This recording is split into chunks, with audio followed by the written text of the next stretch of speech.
مبارک ہو بیٹی ہوئی ہے، نرس نے کمرے سے باہر آتے ہی اعلان کیا۔ اقبال کا دل ڈوب سا گیا۔ وہ اوپر سے شاش بشاش دکھائی دینے کی کوشش کر رہا تھا، مگر اس کے اندر جیسے اندھیرا سا چھا گیا۔ یہ تیسری لڑکی تھی، اسے بیٹے کی شدید خواہش تھی۔ دل ہی دل میں وہ سوچ رہا تھا، ایک بیٹا ہوتا تو کم از کم بڑھاپا تو سکون سے گزر جاتا۔ وہ رو رو کر اللہ تعالیٰ سے دعائیں مانگتا تھا کہ اس کے ہاں اولاد نرینہ ہو۔ کبھی کسی نیک آدمی سے ملتا تو اسے بھی دعا کے لیے کہتا۔ آخر اللہ تعالیٰ نے اس کی سن لی۔ 2 سال کے بعد اس کے ہاں چاند سا بیٹا ہوا، جس کا نام اس نے جمال رکھا۔ اس کی خوشی کا کوئی ٹھکانہ نہیں تھا۔ ساری دنیا جیسے اس کے لیے رنگین ہو گئی تھی۔ گو کہ اس کا تعلق ایک متوسط طبقے سے تھا، لیکن پھر بھی اپنی ہستی کے مطابق اس نے خوب جشن منایا۔ ماہ و سال گزرتے رہے۔ لڑکیوں اور جمال کے معاملے میں ہر بات میں اقبال کا رویہ نہایت غیر منصفانہ رہا۔ بچوں کو اس نے بس واجبی سی تعلیم دلوائی، جبکہ لڑکے کو اعلیٰ سے اعلیٰ اسکولوں میں پڑھایا۔ بڑھاپے کا سہارا جو بننا تھا اس نے، لڑکیاں بس عام سی زندگی گزارتی رہیں، جبکہ جمال زندگی کی ہر آسائش کے مزے لوٹتا رہا۔ لڑکیاں بہت سمجھدار تھیں، ایسا نہیں تھا انہیں معلوم ہی نہ کو یہ سب کیا ہے، لیکن انہوں نے اپنے ماں باپ بھائی سے شدید محبت سی۔ جمال پر ایسی عنایتوں نے اسے لاؤبالی اور بے پرواہ سا کر دیا تھا۔ باپ کے ساتھ بھی اکثر اکھڑ سا جاتا تھا، لیکن اقبال نظر انداز کرتا رہا کہ بچہ ہے۔ وقت کے ساتھ ساتھ اقبال کے سارے بچے یکے بعد دیگرے جوانی کی دہلیز پار کرتے رہے۔ ان کی شادیاں ہوتی گئیں۔ سب سے آخر میں اس نے جمال کی شادی کی، چن کر چاند جیسی بہو لایا۔ لڑکیاں پہلے ہی اپنے گھر کو سدھار چکی تھیں اور اپنے اپنے گھروں میں خوش تھیں۔ جیسی وہ متحمل اور بردبار تھیں، اللہ کے فضل و کرم سے تینوں نے اپنے اپنے سسرال والوں کو اپنا گرویدہ کر لیا تھا۔ بڑھاپے نے اقبال کی ہڈیوں کو بھی چورہ کر دیا تھا۔ تمام زندگی اس نے انتھک محنت کی تھی، جس کی وجہ سے وہ وقت سے پہلے ہی بوڑھا ہو گیا تھا۔ جمال اب ایک بہت بڑی کمپنی میں انجینئر تھا اور بہت ہی اچھی آمدنی تھی۔ اقبال کو وہ مقصد پورا ہوتا ہوا نظر آ رہا تھا جس کے لیے وہ بیٹے کی دعائیں مانگا کرتا تھا۔ اقبال کو ایک ساتھ کئی بیماریوں نے آ لیا۔ اب اسے آئے روز مختلف ڈاکٹروں کے پاس چکر لگانے پڑتے تھے، جو اس کے اکیلے کے بس کی بات نہیں تھی۔ تو جمال ہی پر اس کا تکیہ تھا، لیکن اکثر ایسا محسوس ہوتا تھا کہ جمال کو اس کے ساتھ بندے رہنا سخت ناگوار گزرتا ہے۔ کئی دفعہ اس نے اشارہ کنائیوں سے بھی اس بات کا اظہار بھی کیا۔ وہ ماں اور باپ دونوں سے ہی نالا رہنے لگ گیا تھا۔ پھر ایک دن اقبال اور اس کی بیوی نے ڈاکٹر کے پاس جانا تھا۔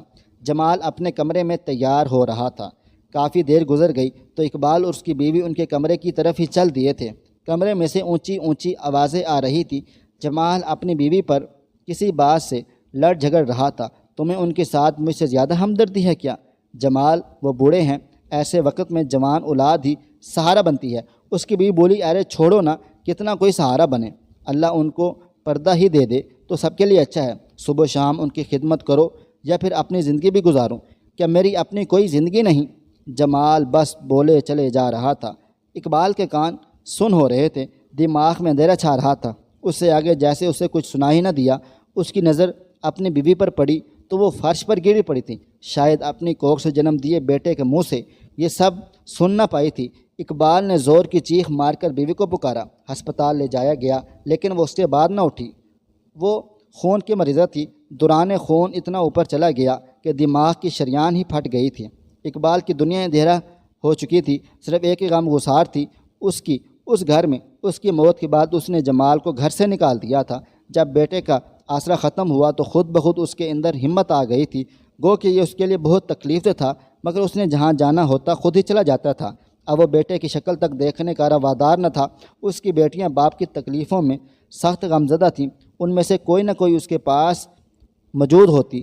تیسری والی نے ضد کر کے اسے اپنے گھر کے ساتھ جڑا ہوا گھر لینے پر مجبور کر دیا۔ بابا جان، آپ یہاں رہیں، میں آپ کو اکیلا نہیں چھوڑ سکتی، مجھے نیند نہیں آتی۔ بابا جان آپ کا سوچ سوچ کے وہ اس کو وقت پر کھانا کھلاتی، وقت پر دوائی کھلاتی۔ اس کا شوہر اسے ڈاکٹر کے پاس بھی لے جاتا اور اس کی تیوری پر برنا پڑتا تھا۔ رات کو وہ باپ کے پاؤں دباتی، اس کا سر سہلاتی، اس کو دوائی کھلاتے ہوئے۔